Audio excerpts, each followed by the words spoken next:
Alright, let's talk about checking some leader line after catching a bunch of big fish.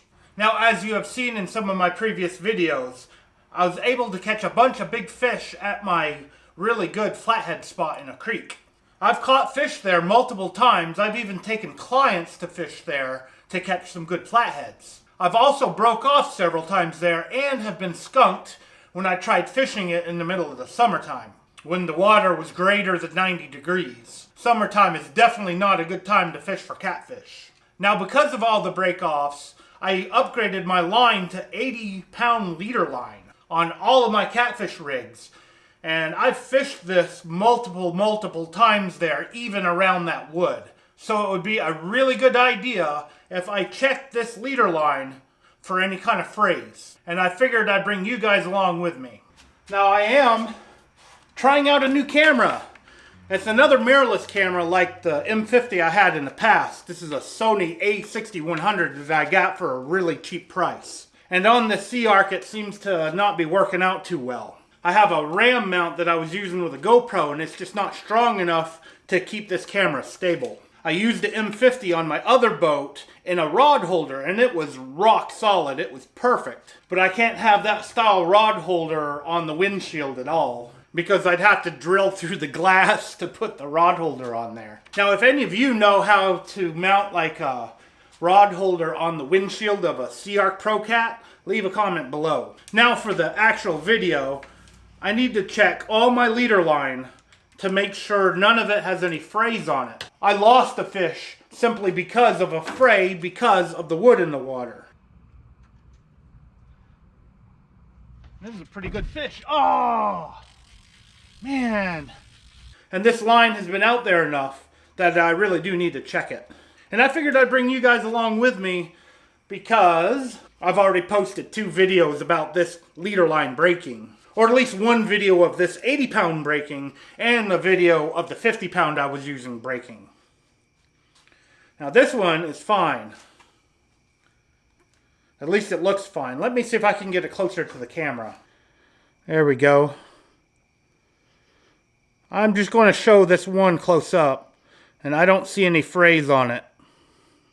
Of course, I use a straw snell on the hook, and this is a Team Catfish double action circle hook, 8/0. And then I got a polymer knot on the barrel swivel. Actually, technically 2 polymer knots, one on the main line, one on the leader line. This is actually something you should do after every single fishing trip. You need to check that leader line to make sure there's no frays in it. I lost a really good fish by not checking my leader line. And this is my oldest Battle Cat right here. I use the Okuma Battle Cats, and this one I bought, I don't know, maybe a year and a half, 2 years ago as a used Battle Cat. I bought it from somebody local, and who knows how long that they've had it. And it still works really good. Look at this cork. The cork is still in excellent condition. I don't know if this is a better angle, moving out a little bit. But that is an old Battle Cat. The stainless steel eyes are still in really good condition. And I think I caught one of the fish on this one, because I see catfish slime on it. There's no burrs on this line, but there is dried catfish slime. I don't think dried catfish slime would do anything to the line. Let me know below if you guys think that dried catfish slime would actually degrade the line. And I've got a rattle on this one. I don't know if that helped catch the fish or not. Man, this hook is super sharp too.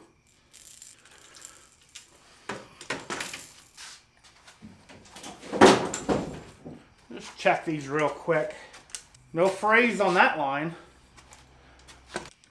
No frays on that line.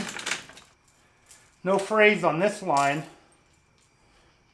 The end of it is kind of boogered up. I don't know if you can see that or not. And that is from my knot tying. I think tying this knot caused that. So I'm going to replace this one.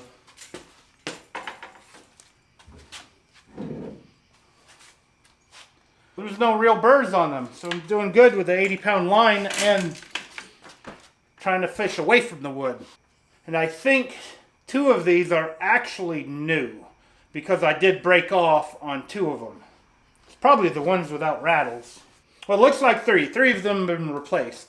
So 3 of them are brand new, 3 of them are old, and 1 of them needs this top part replaced.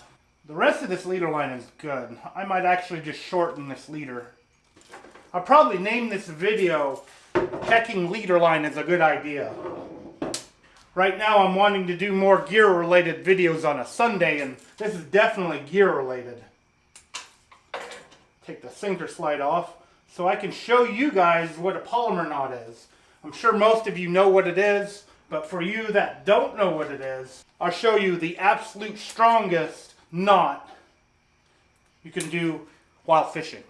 And I'm leaving the sinker slide off because it's a rig wrap sinker slide. I can easily put it right back on without cutting the line. It's kind of their catchphrase, and I'm not sponsored by them, but they have given me gear before in the past. So you put the line through the swivel, and then you put it right back through the swivel, making a big loop. Probably could put more line out.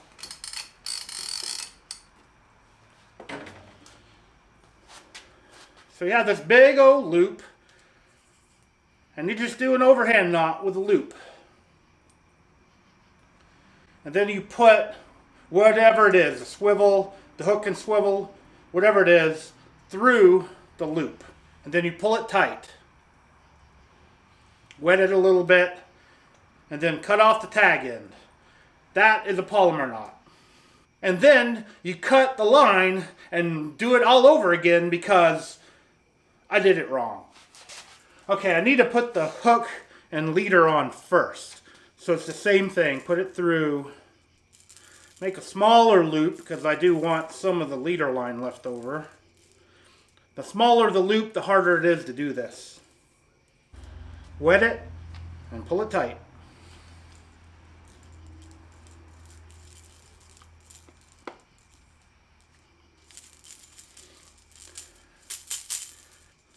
Now that is a much better leader.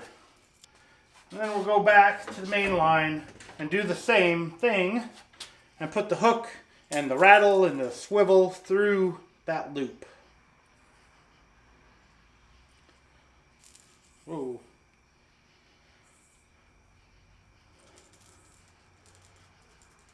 Overhand knot.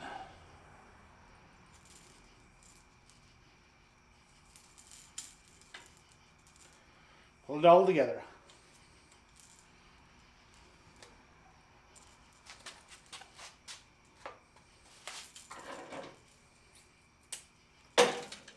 And now I put the sinker slide back on. And there's the Catfish rig that I use on most of my gear. Now one more thing about the polymer knot. From what I've seen with people testing knot strengths, the polymer knot is the strongest knot, including that it is stronger than a snell knot. I used a snell knot for one reason and one reason only, the trigger action. The hook has a straight shank instead of a bent shank, so the line lays on it, and when a fish grabs it, it causes the hook tip to go inward. So if I jerked it right now, this hook would go into my hand because of the snell. If I was using a different type of hook that has the bent eye and I put it on my wrist and jerked it, it's probably not going to hook my hand. You can see it right here. You know, hooks the fish. That's the trigger action. They say any hook will hook a fish, but if you want to catch 10 fish out of 10 fish that grab the hook, use something with a straight shank.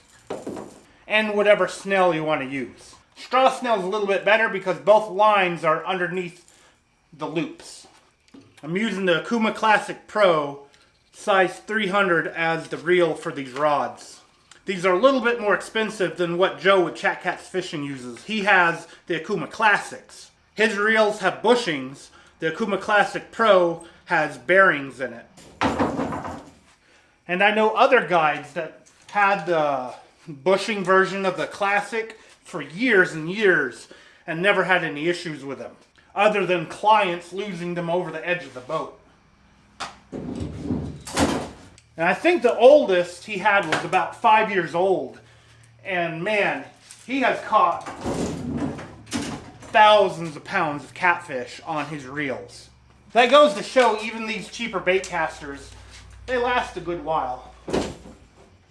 Even if they can't cast 1,000 miles. Although I've tried, I've got one on a longitude, a 12-foot longitude. It casts pretty good. It's not the greatest thing, but it works.